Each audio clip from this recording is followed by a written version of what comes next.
This Three Beards Media podcast may contain mature themes, and if you're not down with that, we got 3 words for you. Like the podcast. Nailed it! Would you like to sample some of my nuts?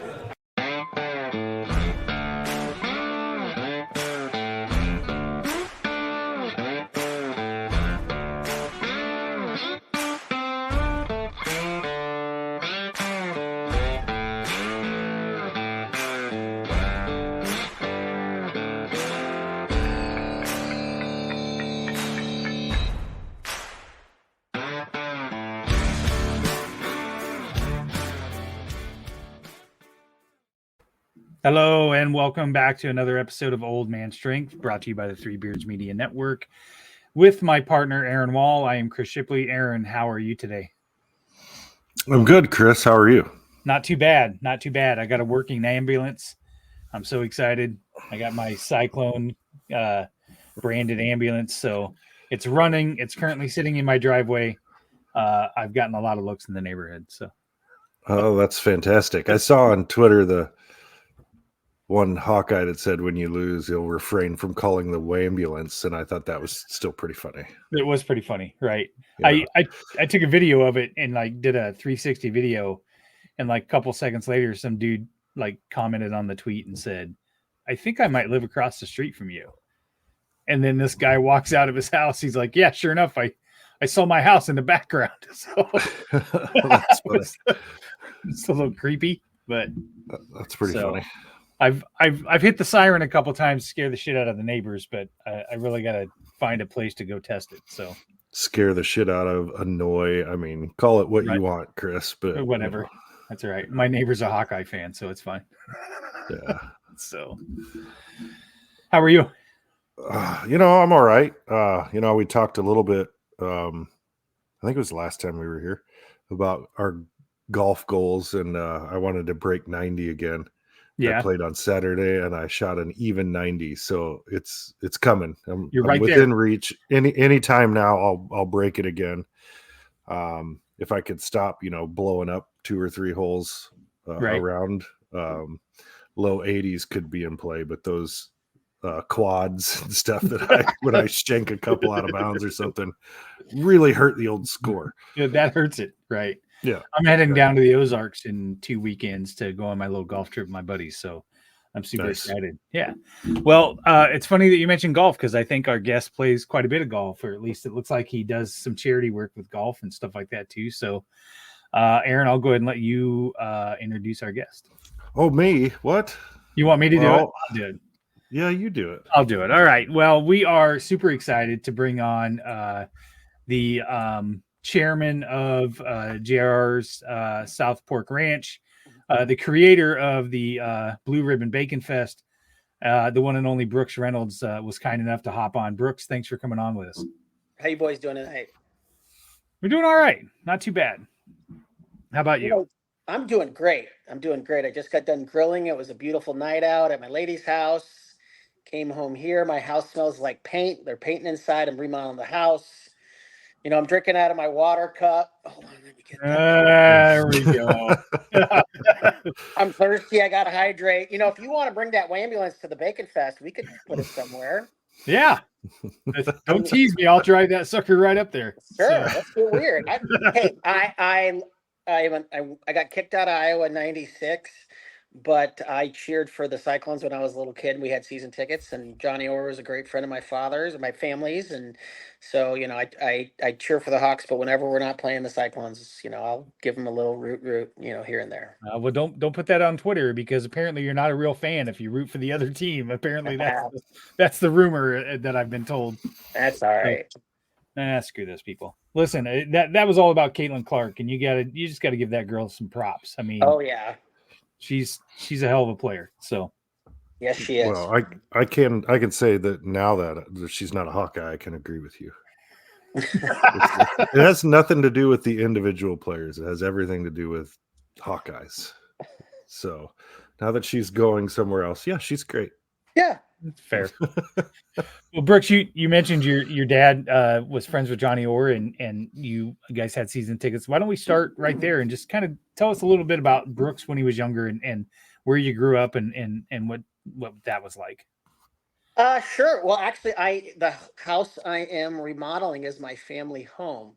I My parents moved into here in August of 1975. I was born 5 months later in January of 76, and they just kind of have all. My dad always loved this house. My dad traveled so much for work that his house was his sanctuary, and we're on the west side of Des Moines, and it's this nice old split level that I'm remodeling. Had a born and raised here in Des Moines, love it. Had a very unique and interesting childhood. My parents were very involved in local nonprofits, but their passion was Variety, the children's charity, which just celebrated its kind of 50th year rebirth in the early 70s. They were going to lose their charter, and my parents had lost a child. She didn't have the medical care that they do today to take care of what she had, her ailments. She had one lung, one kidney, and she just had a struggle, and she passed away at about 14 months. But they dedicated their lives to helping kids, and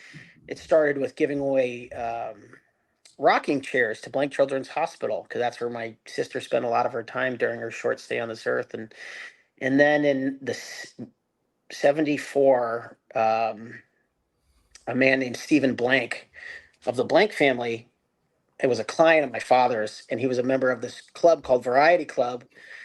And he's like, "Hey, I would like you to join this organization and help us get it to where it needs to be," because they raised $5,000 in 1973.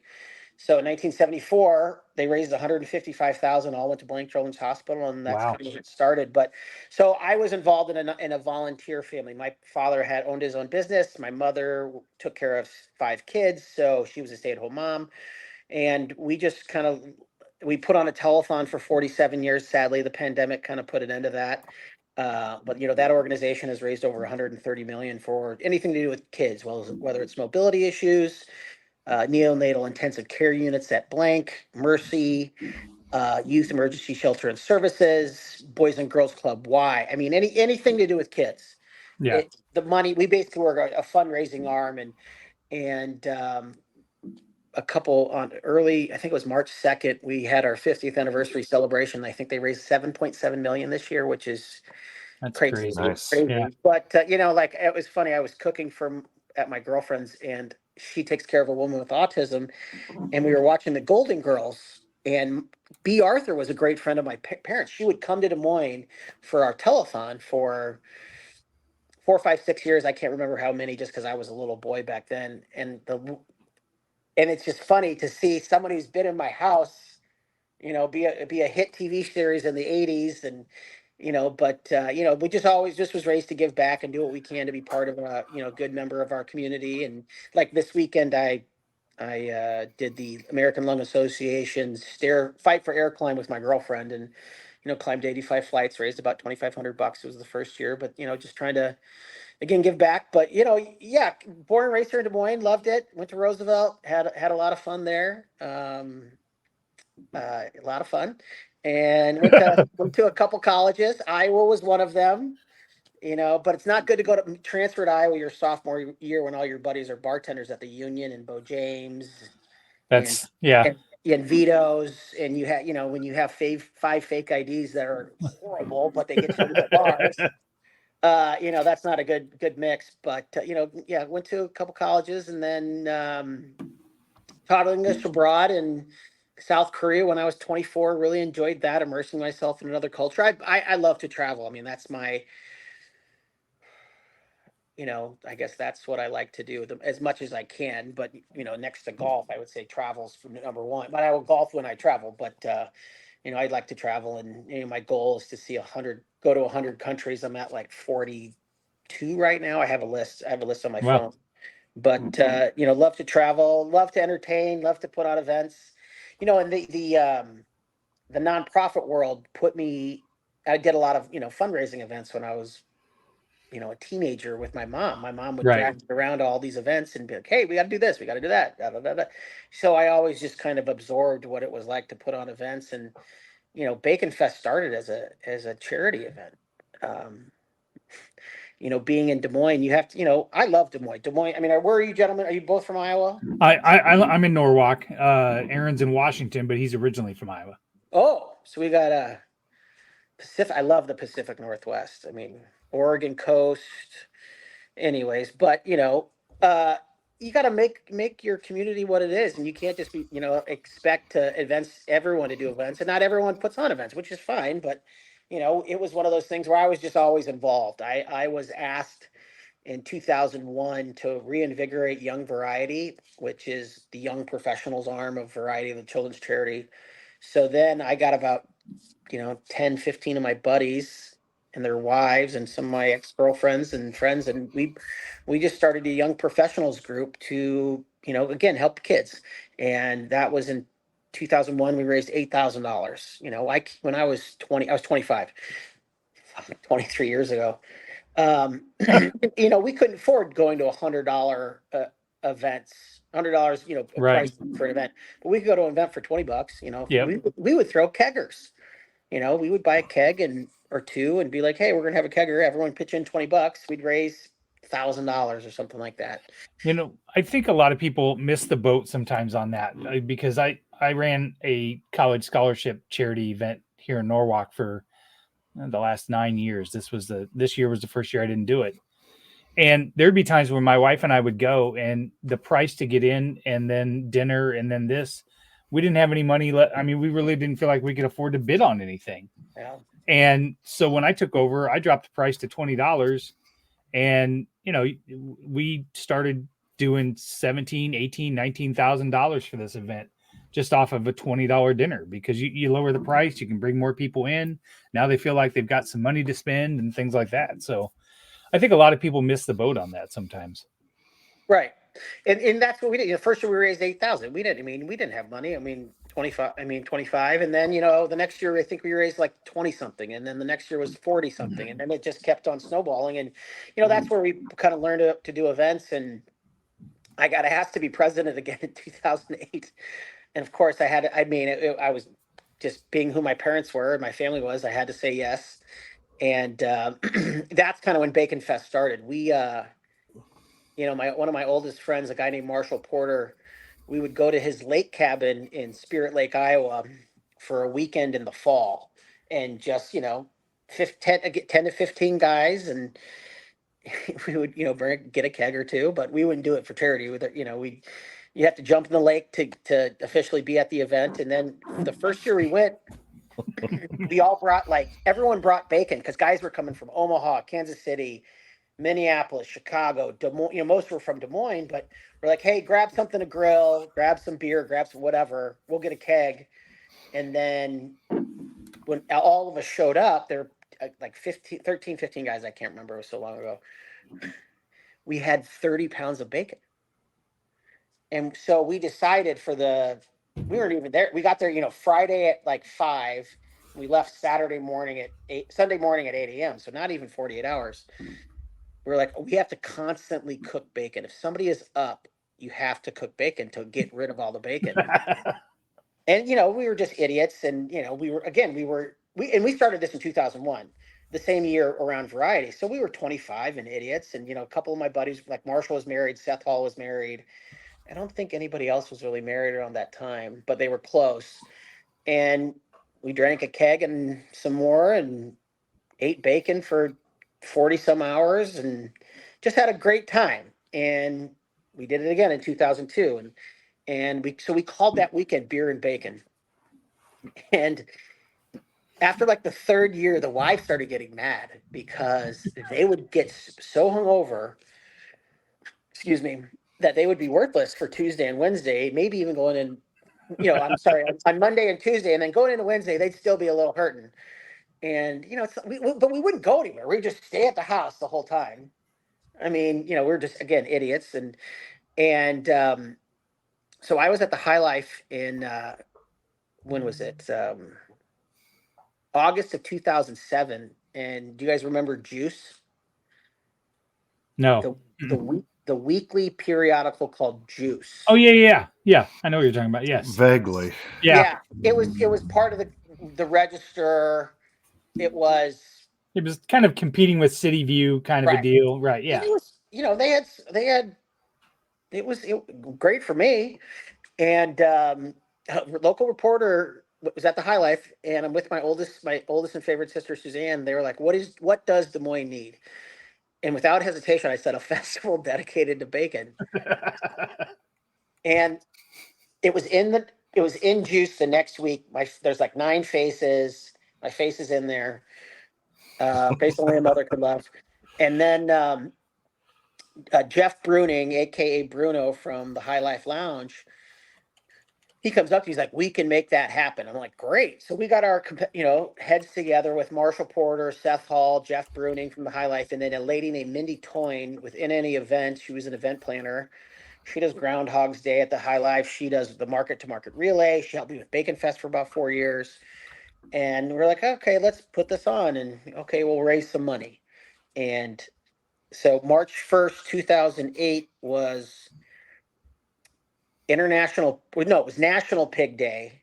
So we're like, "Oh, that's a perfect fit." In early March in Des Moines is, nothing's going on. So we're like, "All right, let's," and this was in like September. I mean, so we had months to plan. And how many people can we fit? Is it going to sell out? Yada, what's the price? And I think it was $20. And yeah, so And you're probably at that point worried, like, okay, are we going to sell enough? Is anybody going to show up? Like all those things are probably running through your head. It's what I used to call a circle of worry. Like, is anybody going to come? And am I going to have enough food? But what if I don't have this? And now that brings me back up here where I'm worried about this again. well, that's the hard part with doing events with food is, again, having the adequate amount of food for the attendees. And again, not everybody's going to try every single thing. And we kind of dictate we want 80% of the amount of items for our attendance. But it was word of mouth. And this was before Facebook. This was before social media. Maybe Twitter was back then. I can't remember. I don't think so. But it was just our idiot buddies being like, "Hey, we're having this event at the High Life. You want to come? Sure. Okay." And we figured our capacity was about 200, 150 people. No, I think it was about 150 people. And then we did sell out, but we started, and this was the old school way where you had to go to the High Life, fill out a form, pen and paper, and then leave a check or cash. And it was fun. I mean, it's just fun to see an event like that. That again, you have no idea what it was going to turn out to, but just seeing something, again, being a part of something like that is fun and interesting, and you see a lot of weird shit throughout the years. I mean, there's a lot of weird shit. I mean, I could tell you stories about Hacksaw Jim Duggan later on, but if you want to hear some weird shit about Hacksaw, that's. You notice how he just drops names like it's no big deal. We'll take a Hacksaw. B. Arthur, Hacksaw Jim Duggan. Hacksaw Jim Duggan came to the Variety Telethon for 20 years. I met Jim in about 2001, and he is the nicest. He's on when he is a wrestler. When he's Hacksaw, he's fucking full energy. But when he's not, he's mild mannered. It's like he'd be in the back reading a book. But we'll come back to Hacksaw because those stories, we're gonna have a whole podcast just about Hacksaw. Yeah, that's funny. Well, I know that he's, he plays kind of the goofy guy, but he's an intelligent individual. Oh, so intelligent. Very, and the nicest man. He and his wife Deborah actually. Today is their 35th wedding anniversary, and I saw it on Facebook. Great, two great kids. And again, just the nicest gentle giant. Boy, how do we get Hacksaw Jim Duggan to a tailgate, Chris? Right. Think of how popular he would be at an Iowa State tailgate. It would be ridiculous. Why don't you come to my tailgate in Iowa City next fall? I think it's on September 7th. You know, you can bring that ambulance up there. I don't know that ambulance would make it out of Iowa City. You can park it in my spot. I'll get you a nice spot right in the front. I might take you up on that. I plan on going to that game next year. So I have season tickets to Iowa, and I only get to go to like 2 or 3 games a year. I'm gone a lot in the fall and busy. Yeah. I'm in Asia a lot. So Asia. As a kid, surely, I know you said your parents, did a lot of charity work and things like that. But as a kid, what was your dream job that you wanted as a kid? Because surely it wouldn't have been running a bacon fest and running a restaurant, right? Maybe. No. I mean, that was never on my mind. I mean, I knew I liked to travel. I knew I liked to do different things. But my family, we owned a small mid-sized insurance agency, and I was always kind of pushed into that direction. I kind of, as according to my father, screwed around for a couple years after college. I mean, I didn't start working for my family company until I was 28. So I don't know. I mean, I knew I liked to travel, and I knew I wanted to just, again, see the world. And I had that's why I went to Korea to teach. I mean, shit, I didn't know what I really wanted to do until I was 40. I mean, I hated selling insurance. I mean, I used to have short hair, clean cut, no facial hair, wore suits every day. I did that for almost 18 years. So let's talk about South Korea. What prompted you to go to do that? What was the spur for that? My mother was in the 2nd Red Cross unit in Vietnam in 1964 in Cam Ranh Bay, which is referred to as China Beach, which is actually was there last November. Anyways, mid-November I was there, but she wanted to, she was part of the Kennedy era where, ask not what you can do for your country or what your country can do for you, but what you can do for your country. And she took that to heart, and she wanted to do something that was the beginning of the Vietnam War. And so she signed up for the Peace Corps, but they were going to send her to South America. And she was like, I'm not going to South America. So she quit the Peace Corps and she signed up for the Red Cross. And my grandfather was pissed because it's his second daughter, second of 4 children, daughter, son. But, she was, Catholic, was kind of, my aunt was, went to Catholic college, very sweet, lovely lady, ballet dancer, yada, yada, yada. Whereas my sister was the rebel. My mother was more of the, I want to go to the University of Iowa. And, but that wasn't really during the, way before, it was the folk era, I would say, not the hippie generation. But so she was the 2nd Red Cross unit in Vietnam, 64. And then she also spent 6 months in Daegu, South Korea at an army base. And just, the stories from her growing up, she gave me that, she instilled in me the adventurous spirit. So she was there, she was over in Southeast Asia and Korea for a year, and then spent 6 months traveling back, via Papua New Guinea, Australia, South America, the Panama Canal. And it's funny. My father had a bad finger, so he couldn't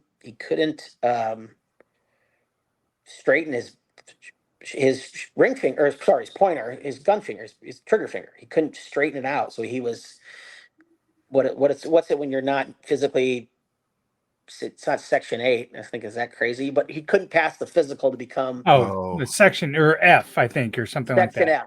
So his hand got my dad out of the military service in Vietnam. And when I was a little kid, we were like, I mean, how old are you, gentlemen? I'm 53. Oh shit. Yeah, I'm old. I know I don't look it though. I'm your age, a little 2 years younger. That Just for Men looks great. That's no joke. I use that, so my wife likes it. Oh God, I need that. Dude, I'm telling you, man, that shit works wonders now. Well, what's funny is you said Section 8 and talking about Korea, right? And all I can think about is MASH and Klinger. Klinger.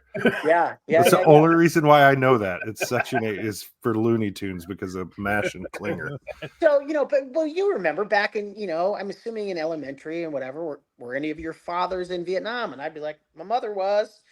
And so she instilled in me that adventurous spirit. And there was a website, this was, not, what year did I go?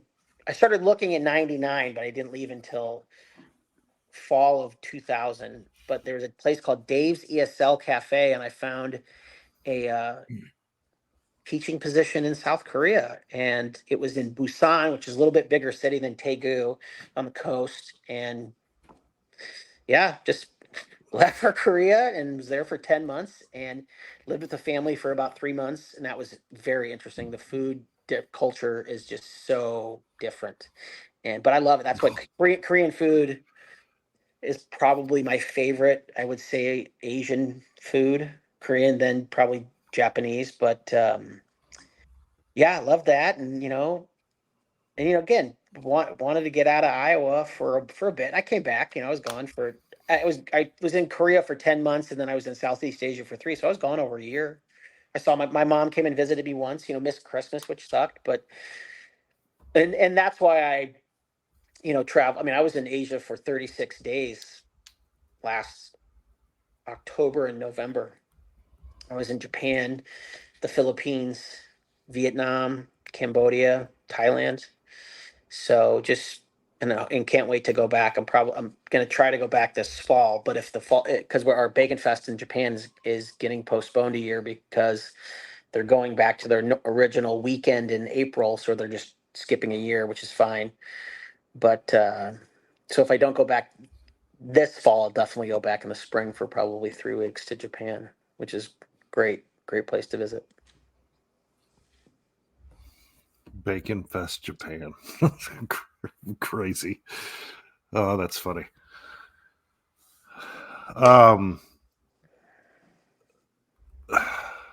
It's just bananas that to me, because you don't think about how you get involved in all that stuff and how it snowballs into the kind of lifestyle that you have, right? Just by trying to help others, right? Yeah. And like everybody wants to go work and do this, but there are multiple ways to skin the cat as far as to get to see the world and do all that. There's, it's pretty incredible that you've had all of these opportunities, mostly by just trying to figure out how to help other people, which is pretty cool.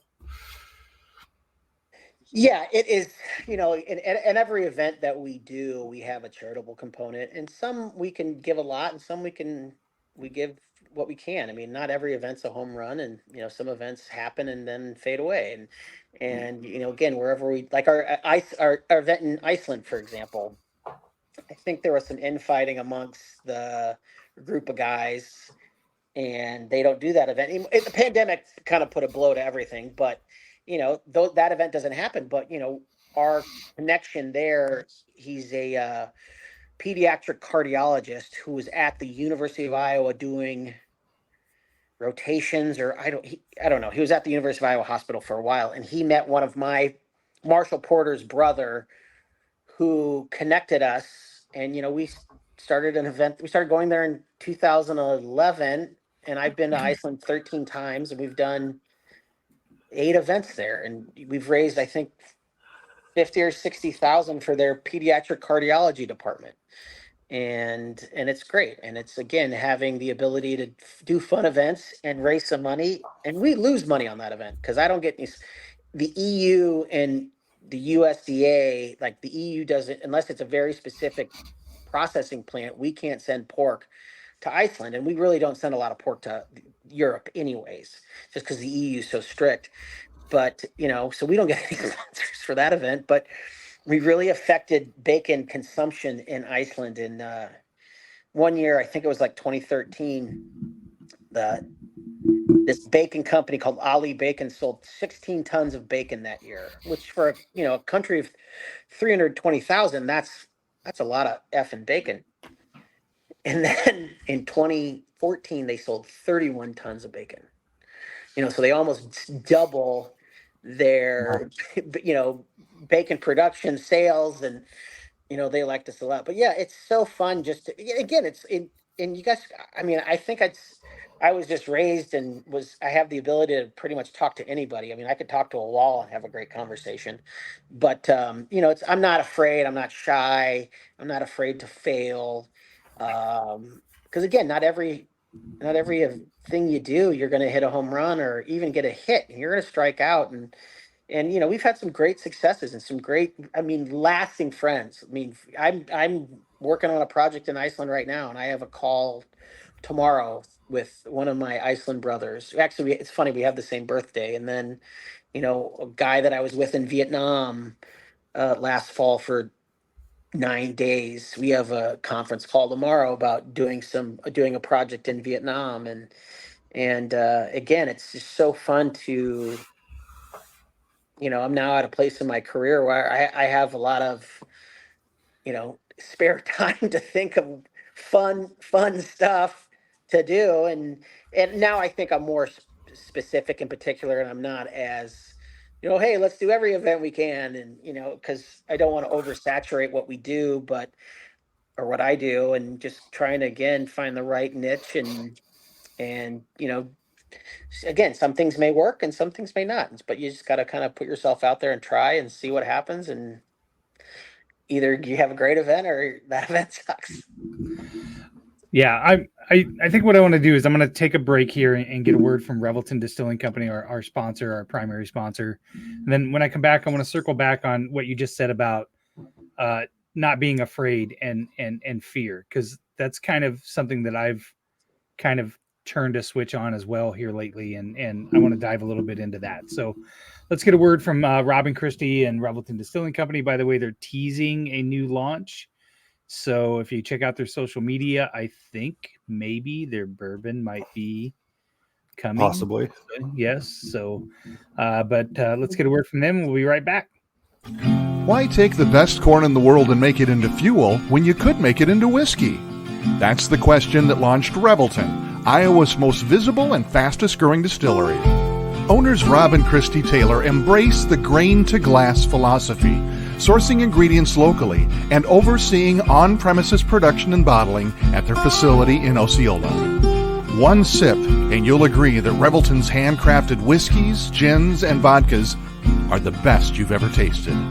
And with the launch of their rye whiskey, made with 100% Iowa-grown rye and corn, and their new bourbon coming soon, there's more Revelton to love than ever. Iowa's own Revelton Distillery. ReveltonDistillery.com. All right, and we are back. And shout out to our contestants that are going to win the Three Beards Media Bracket Challenge that we had. We've got the women's winner, and we're waiting for the men's winner tonight. And then I'll reach out and get you your bottle of whiskey or whatever spirit you choose, and a little bit of Three Beards swag. And man, we had almost 200 entries on that deal, so that was a pretty good deal. So, Brooks, you talked about not being afraid, and I remember, and I talk a lot about this on my on the podcast about 6 years ago, well, almost 7 now, when I was diagnosed with cancer. And I remember flipping a switch then and going, you know what? Life's too short. I'm not going to be afraid to try things. So in that spirit of what you said, give me an instance where you had an idea or you had something and you thought this might be the craziest fucking thing I'm ever going to try, but fuck it. What's the worst that can happen? And you tried it. He came on this podcast. Well, I mean, I think JR's is probably the biggest. I don't want to say it wasn't really a risk because I had nothing to lose. I mean, there was just an opportunity to create something that was outside of Bacon Fest that was different, a little, different, but, Right. Again, but bringing people together, putting out a great product, and, again, trying to just be something at the Iowa State Fair that people will enjoy, and put out some good food, cold beverages, and go from there. And, I mean, do you know about what kind of happened at the fair with everything that went down, why that space became available? Isn't that the one that burned down?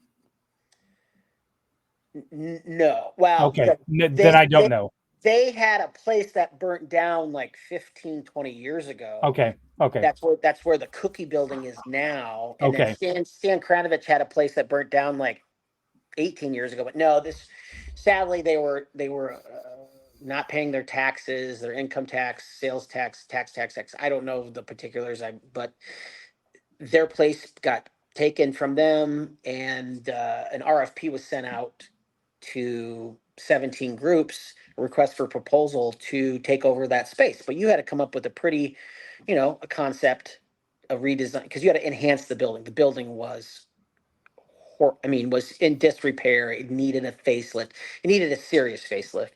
And so I know a lot of people. I love the fair. I am a fair junkie. My family moved to Iowa in 1851. I'm a sixth generation Iowan. I don't know when my ancestors came here to the fair for the first time, but I got to think it was in the 1800s. We were farmers. We were in Van Horn, Iowa. But so I just love the fair. One of my buddies owns the Bird's Nest. Another one of family friends owns Jalapeno Pete's. I knew the owner of Steerenstein before he sold it. Actually, my current girlfriend, probably my current girlfriend, her family owns the Depot, and they're Campbell's Concessions. They're the Oh, largest okay. at the fair. So again, fair junkie. Um, so that place became available, and I got the RFP in. When did I have to turn it in?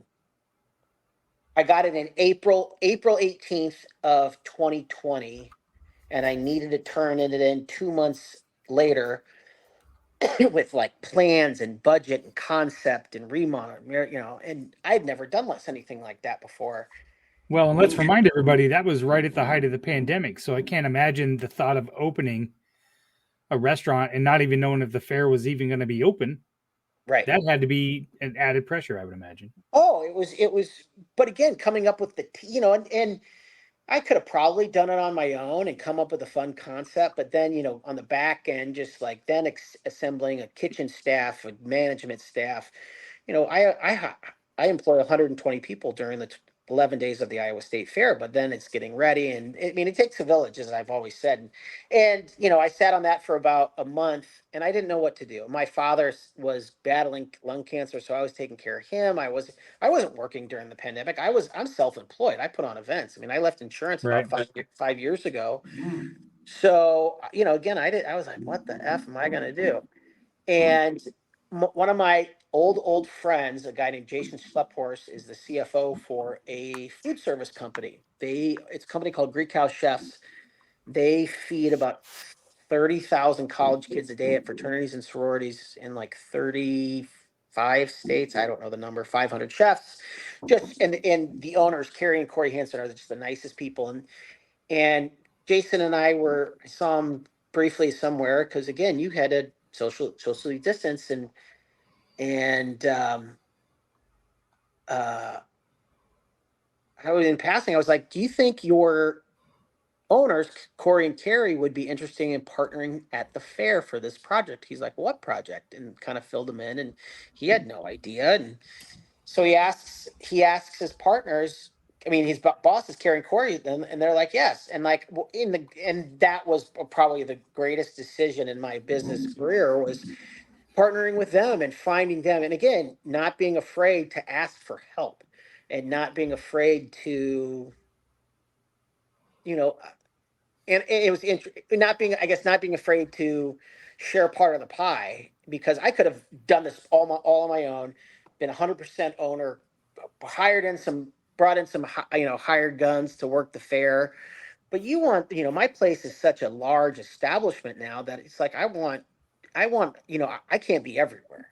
Right. I need people to embrace our product and our brand, and have ownership in it, and have the ability to have, hey, I'm part of the team that puts this together, and we have such an amazing team. It's the Greek House Chefs executive team: Corey Carey Hansen, Frank Hines, Heath Sheely, Jason Schlepphorst, Darcy Hines, Chef Sarah Tuttle, Jackie Schlepphorst. It's all their wives, and because again, it's a family. We are a family and they're all their kids and my nephews, and like my sister's the head of my HR and does all the scheduling, and like what JR's is named after is named after my parents. My mom's name was Jody J. Hmm. My last name's Reynolds.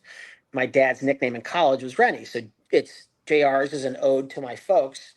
And we wanted it to be a kind of a Western bar, so we named it Southpork Ranch after Southpork Ranch in Dallas.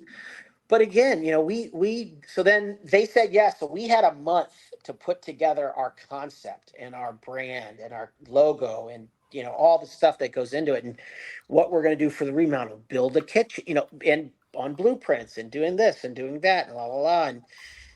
And none of us had done anything of that scale, and none of us, we'd all worked at restaurants, but we've never built one, we've never started one. And it was interesting, and we met in one of their old conference rooms at their old office, and just again, brainstorm, as I call it, bacon storming, but brainstorming about various names for the bar, menu items, what we're going to serve, what weird shit can we do. And we did that for almost 3 weeks. And then we had to turn in this 45 plus page RFP. And luckily we were one of the finalists. There were 3 finalists, and great guys, great colleagues in the restaurant food scene. And we got to present live on July 18th of that year. And again, this was still pandemic. So, so then we had a month because that was June 18th is when we turned it in. We found out within a week that we were one of the finalists. So then we had 3 weeks to kind of enhance what we were going to do. And it was one of the, we were confident. We thought we had a good concept. And we actually came in second. We didn't win the project. And Really? yeah, and so we were bummed. We were sad and depressed, and shit. My business partners, they bought Manhattan Deli. Huh. They were like yeah, we're just gonna buy a deli, and I was taking care of my father, and they gave him 6 months to live, and he lived almost 3 years, so that was a fun 3 years. But I was gonna probably go to Japan and go to Asia and do more, business over there and try to again find a niche and see what happens. So in about October of that year, because again, pandemic was still going on, I get a call, and the group that won it I think it was like they couldn't find the money, or they didn't have the money, or Couldn't get 'cause financing, whatever. because it's what type of bank is going to give a hefty loan to a business that's open 20 days a year, maybe Yeah. 25.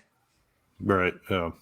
Yeah, I mean, that's not no banker in the right. I mean, I've asked some of my banker buddies, Eric Taylor, shout out to you, thank you, sir. I go, would you ever endorse or underwrite this? He's like, God, no.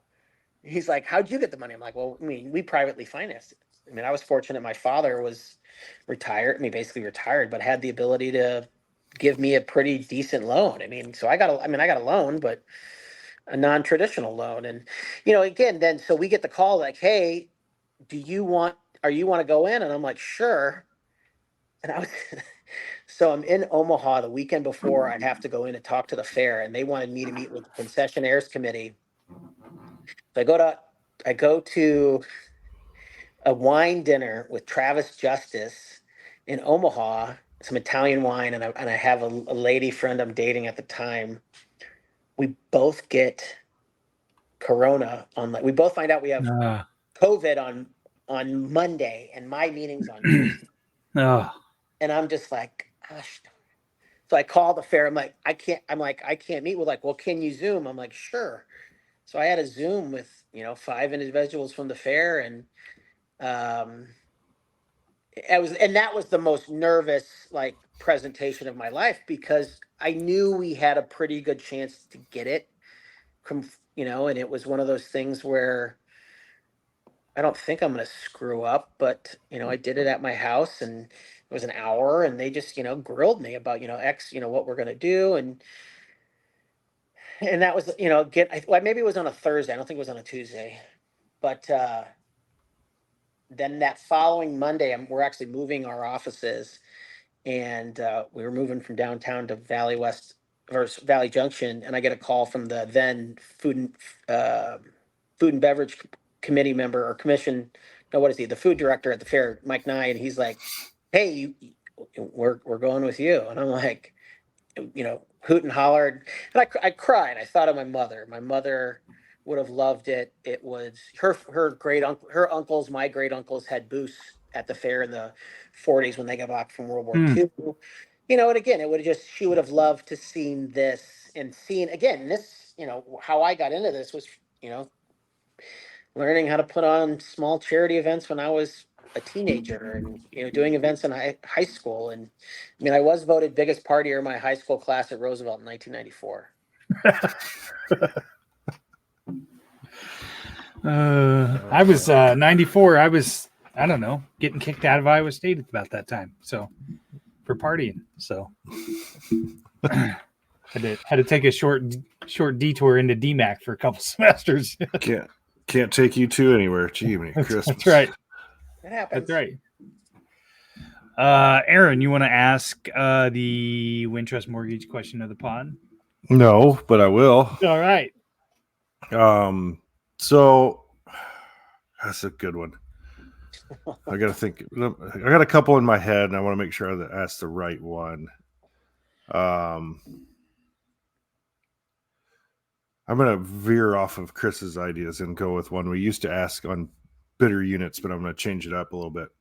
So the Wintrust mortgage question, and we'll play the ad after I ask this question so you can think about your answer. You are stranded on a desert island, and you can only have 3 to 5 things to eat. Well, let's just say consume. So you can have beverages and food, whatever you want to do, for the entire time you're there. Now, it's a magical island. Everything is perfect all the time. So whatever you want, it's always perfect. And then because you're the Bacon Fest guy, we're going to eliminate bacon as an option. Okay. So 3 to 5 things to consume on a desert island. You are stranded. Is water? Am I already? No, that's a given. Water's a given. I'm gonna go 5 because I want to have all 5 items. Okay. Right. So well, think about it. We're gonna play hold on. We're gonna play the ad first, and then you give us your answer when we come back. All right. So let's get a word from Kyle at Wintrust Mortgage. Are you in the market for a new house and unsure of the mortgage process? Want to know that you have someone looking out for you? Kyle Lehman from Wintrust Mortgage is a down-to-earth, knowledgeable lender who can be there for you in your corner. He can work with you in any of the 50 states and is just what you need to expand your home search. Kyle will work with you through the entire process with little to no work from you. Take the worry of the mortgage process out of the equation so that you can focus on looking for your dream home. Contact Kyle at www.wintrust.com/Kyle-Lehman or call him at 515-473-0546. All right, and we're back. Check out Kyle for any mortgage needs you have. He saved me a ton of money a couple years ago.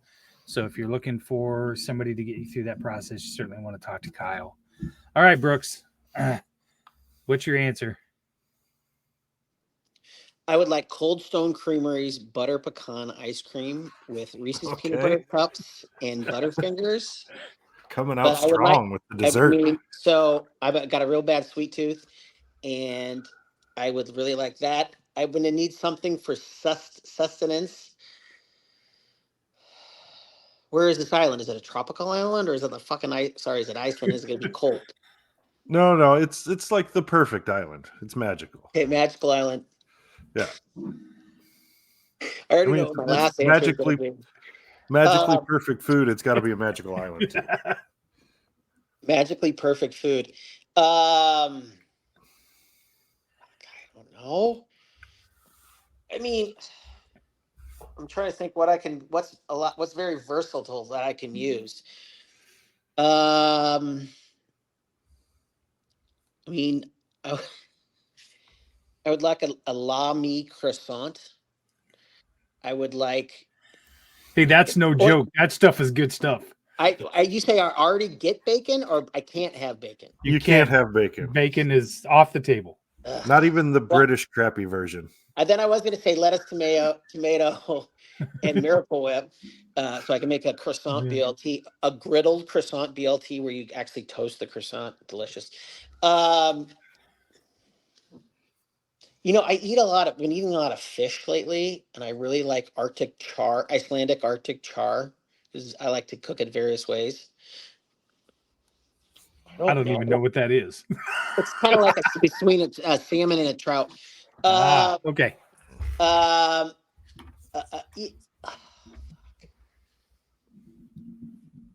you ever had those vegetable haystacks from Trader Joe's?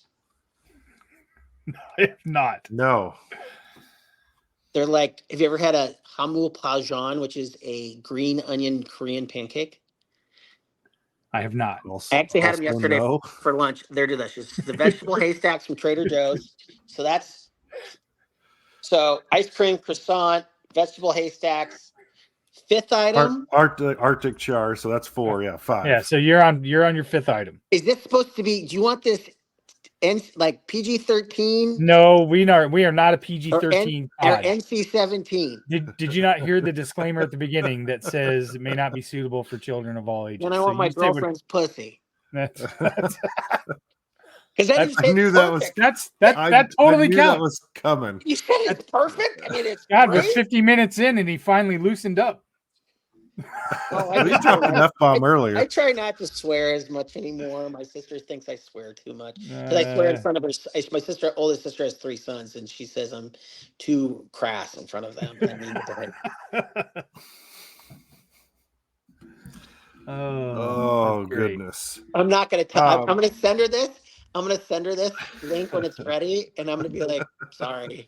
She's like, "What'd you say?" And I'm like, The 50-minute mark, you might want to just hit the double speed. Don't listen to me. Don't ask questions you don't want to know the answer to. That's right. That's so, right. What is... Now we'll get back to bacon a little bit. So you've obviously seen, let's say thousands, easily probably, of different ways bacon has been used. What's the best, maybe not even best, most creative thing you've ever had with bacon? Have you ever been to Splash? Chef Dom Inarelli, he used to be the executive chef at Jethro's and Splash. No. So Dom is a great old friend. I mean, he went to Iowa State.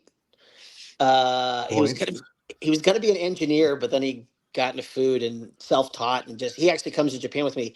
He did this dinner. We used to have this dinner called Bacon Elegance. We did it at Splash, 6 or 7, 8 years ago. I can't remember. It was like a 9-course dinner that was like 10,000 calories. He was serving these 10-ounce filet wrapped in bacon with like a bacon wrapped lobster tail and like a bacon lobster mash and like this as like full fucking entree portions. But it was like every single dish was like a full portion. And like people are like, I got 8 more courses to go and I'm already full. And like people had like to-go boxes so they could like eat like a third of their dish and then put it in. And he made this meal, and it was, everything had bacon in it. Cocktails had bacon, but that almost like a pound, maybe an 8-ounce lobster tail wrapped in bacon. I can't. Again, I have the menu somewhere, but I haven't. I've eaten so many fun. Like Tony Lemo did a dinner the same way. That was great. We did one at the Iowa Culinary Institute. We've had so much fun with just the weird culinary things that we've had with bacon.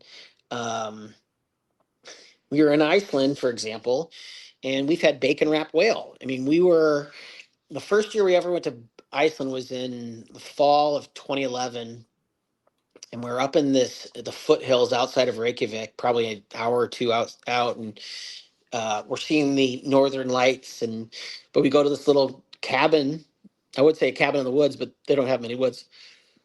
And they brought whale, and we had seared whale that was then wrapped in bacon, and we ate it.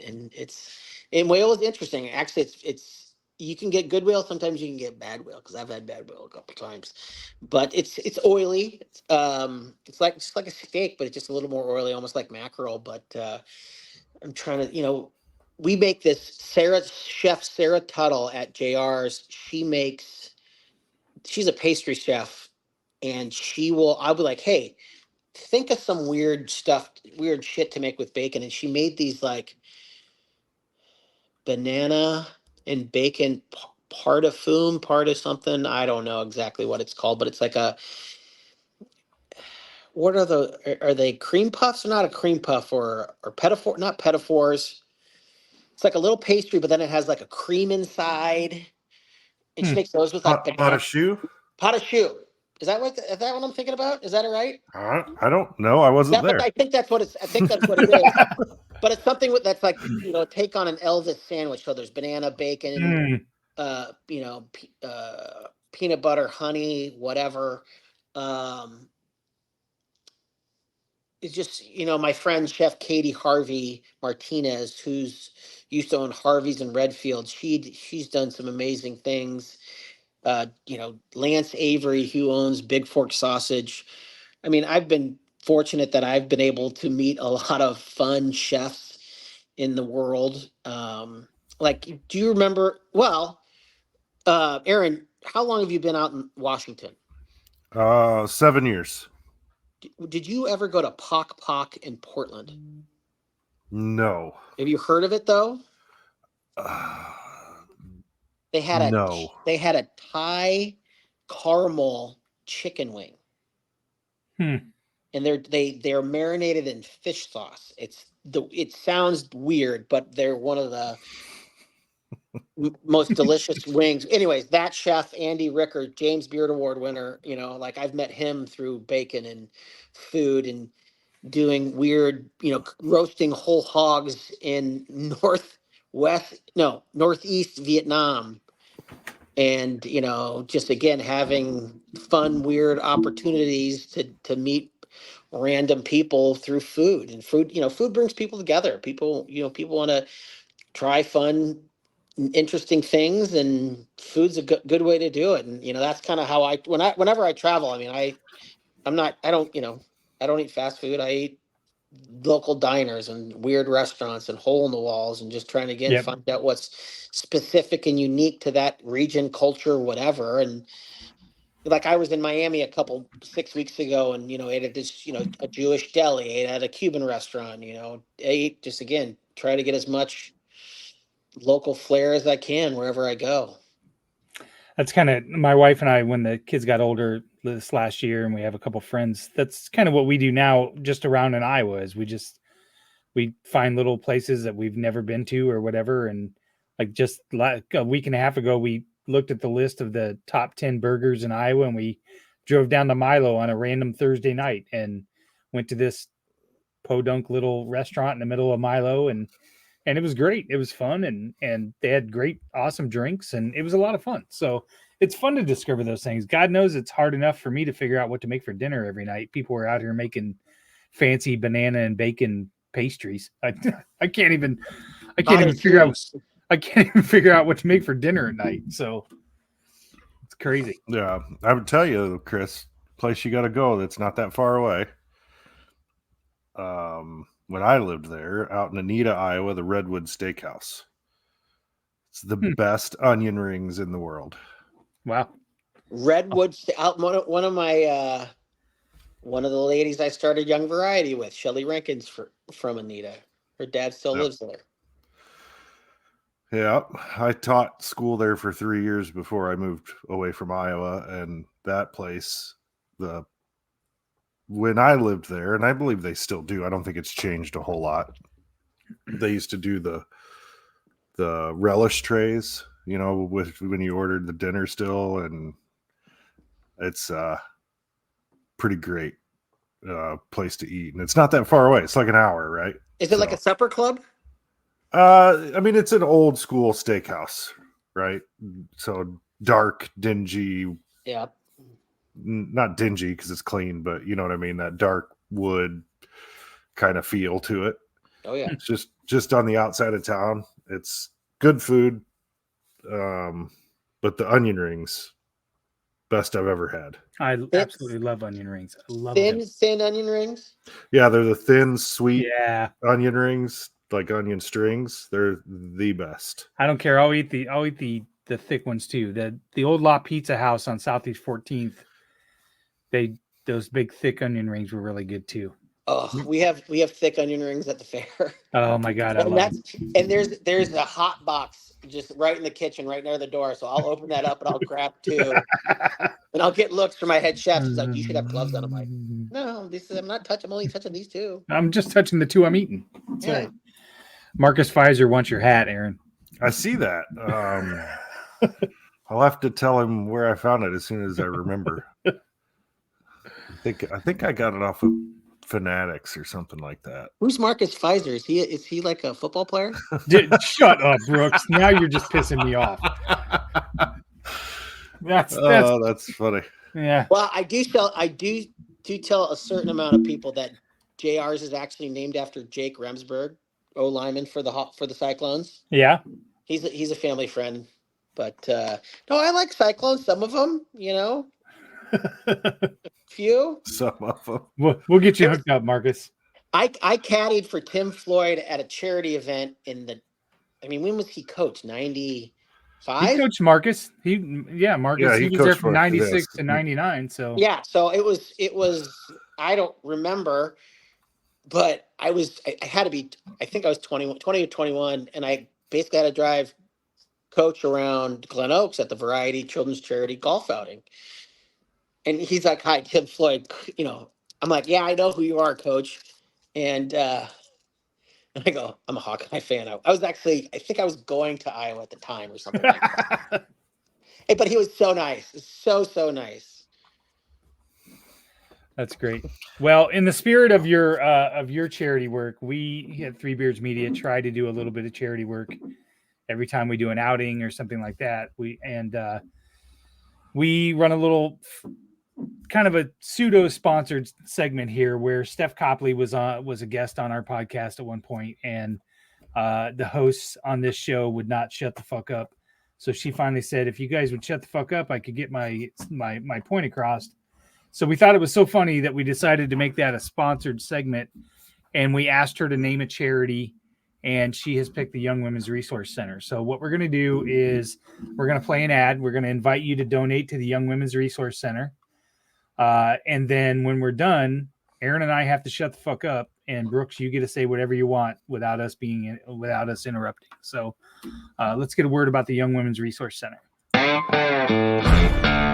That would be the wrong ad. Sorry, that's the closing. Let's try this again. Hey everybody, it's Steph Copley, the woman behind the STFU segment on the Old Man Strength podcast. When I told the guys I wanted to sponsor this segment, they recommended that I make a charitable donation instead, so that's what I did. I chose the Young Women's Resource Center in Des Moines, Iowa. They're a nonprofit that supports, educates, and advocates for girls and young women ages 10 to 24. Their whole goal is to make sure that these young women become strong, self-confident, and successful. And if you know me at all, you know that aligns with my goals as well. If you're interested and would like to donate, check them out at ywrc.org and donate today. And remember, don't forget to STFU and listen every once in a while. Thanks. All right, Brooks. Aaron and I can't say a word. You can say whatever you want.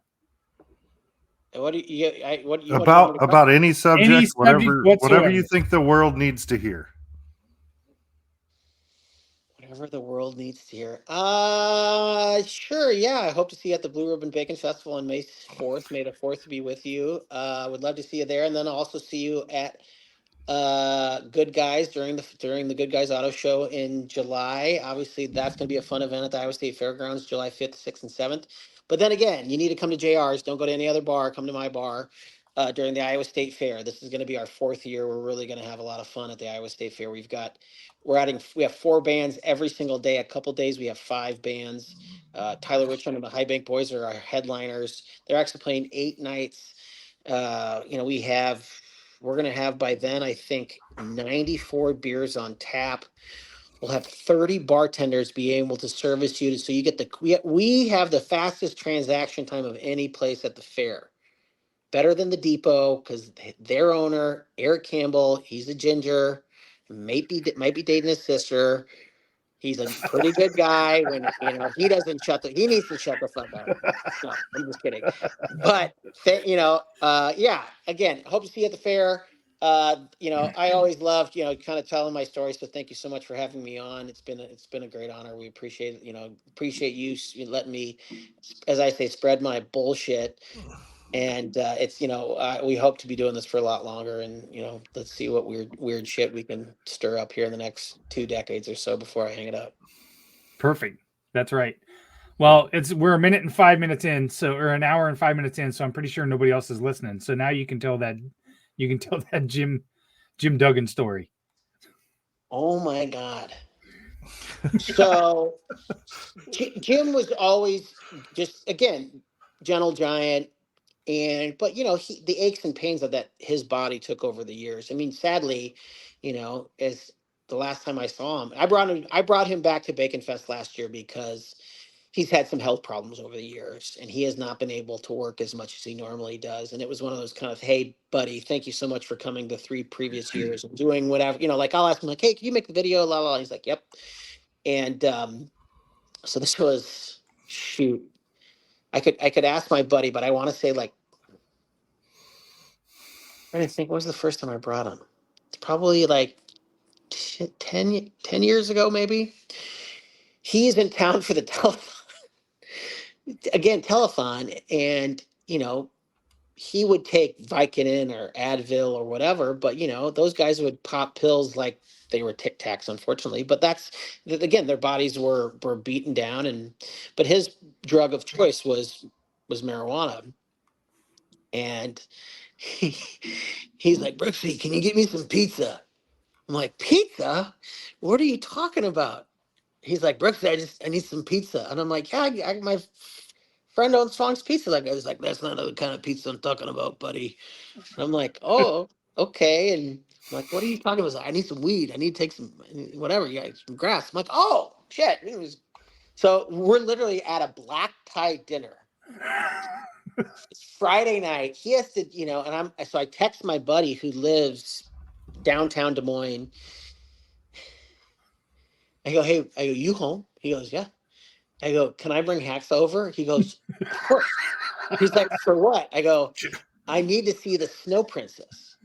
He's like, done. He's like, and I'm like, we're going to be there in like 5 minutes. He's like, okay. I mean, literally, we were going from the convention center. No, yeah. The ballroom at the convention center on 3rd. We go down to White Line Lofts. And my buddy has a 2-foot double bubble glass, beautiful bong. But on the top of it is a sticker that says the Snow Princess. And so we proceed to go into my buddy's and you put ice in the bong. And I took a hit and I got rocked. We did a round. And then Hacksaw does like 3 more. And we're like, I'm like house. So I do another one. And I am, I'm just, woo.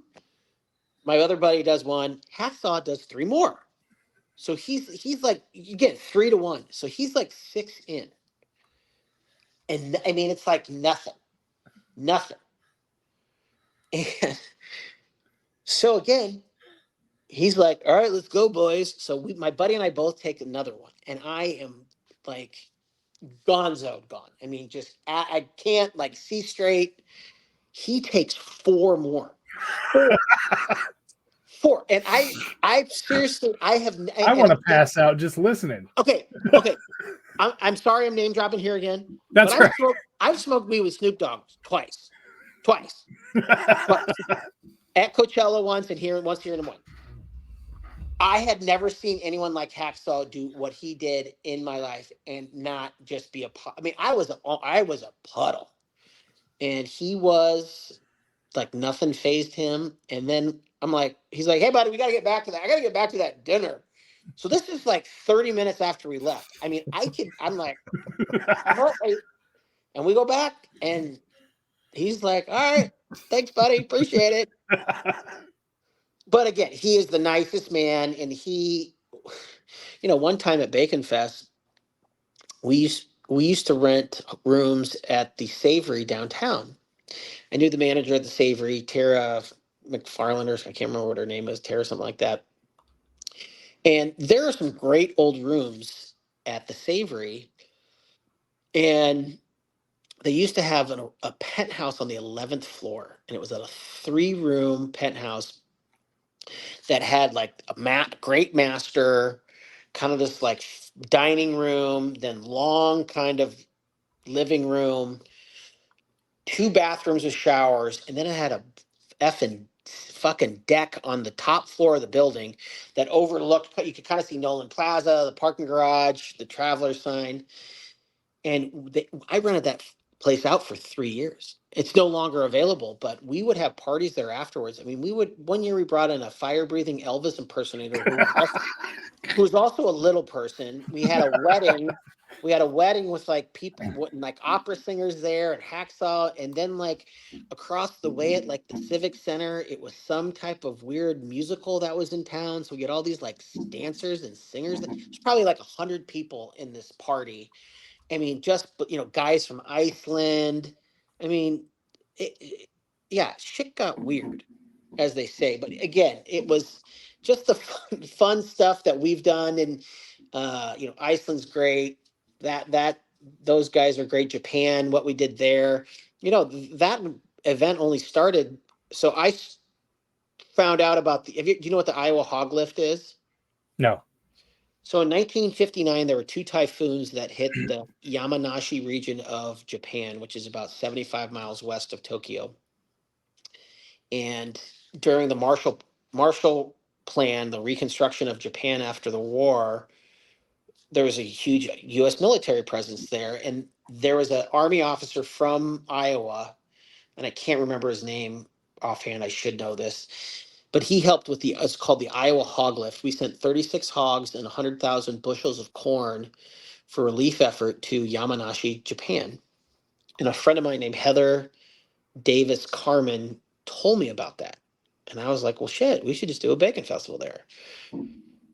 And I just started cold calling and finding out who to talk to, and went to the Des Moines Sister City Commission, because they're Des Moines and Kofu, Japan, where Yamanashi is, our sister cities. They don't have any money. They weren't really organized that well. And then I went to the Iowa Sister State Commission, and they don't have any money, and they were somewhat organized. And 3 years later, they sent a group here, and then we had a bacon festival there. And then I've been to Japan 6 times. We've had 5 bacon festivals since 2017. Obviously, the pandemic put a damper in that. But like last year, I was there in October. We dressed up. We participated in a samurai parade, the largest samurai reenactment parade. I was in that parade last fall. I mean, yeah, Fun. yeah. My buddy Bill Blank has a theory that Wait. You're friends with that asshole? Oh yeah. Can you text him right now and tell him I'm on this? And then I told you that he said he can fuck off. Yeah. Well, you know what? Him and I are recording tomorrow night on our podcast tomorrow night. So he needs to chill out about the refs. I'm aware. Hold on. Let me text Brooks Reynolds. No, don't even use my last name, because if he thinks it's what Brooks, then I'm going to be really pissed. Yeah. You're what do you mean, what asshole, Brooks? Asshole, and stop beating up on refs. Okay, we'll see what he says. I love Billy. Bill's great. No, but my point was Bill's philosophy in life is if it's not fun, I'm not doing it. Like I'm just for the rest of my life, I'm going to do whatever I want to do that's fun. I'm surprised. Oh yeah, that kind of sounds like you. Yeah. Why not? No, I'm just surprised that he's on all those Iowa like videos and posters. I mean, because he ain't that pretty. He's not. No, I love Billy. I was gonna. I went to what's his son's name again? His son's name is Billy, I think. Yeah. Yeah. When he's doing that, is it kickboxing No, or he's pro wrestling. He's pro wrestling. Yeah, I've Yeah. been to one of Billy's pro wrestling matches is he still at Impact Pro Wrestling?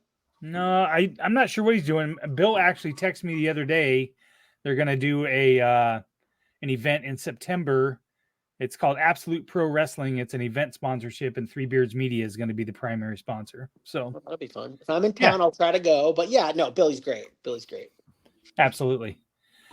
Brooks, I really appreciate you coming on. I can't say that I won't, now that we are friends, that I won't use you to get more guests, since you're going to name drop a bunch of people. So, I mean, I could probably get you Hacksaw Snoop, might be a stretch.